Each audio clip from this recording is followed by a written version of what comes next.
Globally, petrochemical available capacity is up and will remain steady throughout the week. The Petrochemical Weekly update starts now. I used to work with this guy who used to say it's all about the supply chain, and how right he was.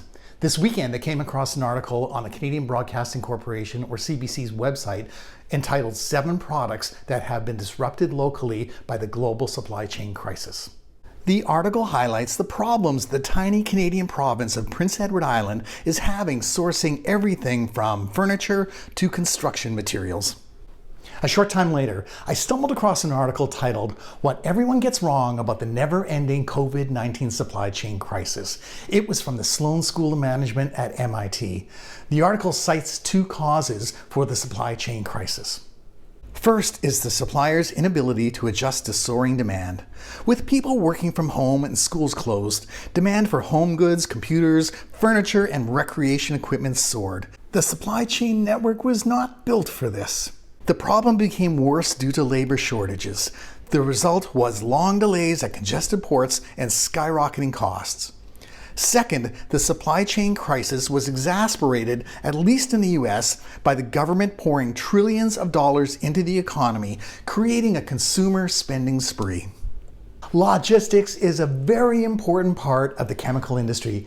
In fact, according to Allied Market Research, the global market for chemical logistics in 2019 was $253 billion, and it is expected to reach $322 billion by 2027, fueled by the impacts of COVID, the rise in need to handle hazardous materials, and the boost in demand for chemical logistics across the globe arising from, among other things, shale oil, gas, and derivatives from the United States.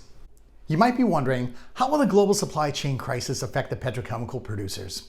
Well, if you are, then the Petchem Global Market Intel Advisory, delivered by the Petrochemical Strategies Expert Network and supported by IIR Energy and powered by i2 Enabled, can help.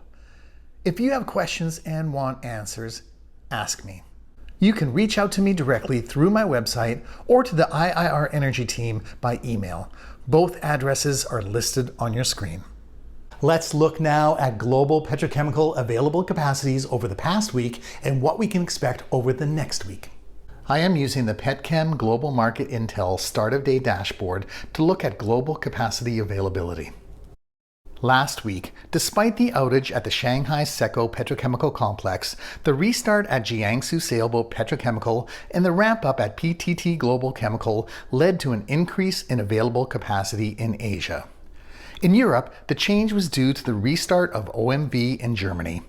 In North America, the restart of capacity at Westlake was the main contributor to the gains, but there were also smaller gains at Shell Norco and CP Chem Sweeney. In Africa, we saw the restart of capacity at Indorama's Port Harcourt Chemical Complex. By the end of the week, we see capacity coming offline in China at the Chinese Petroleum Corporation and at the Ningbo Chemical Complex. In Europe, the big changes come from Shell's Rhineland-Wesseling refinery and to a lesser extent the restart of Lyondell's Pfaffenhofen ethylene complex.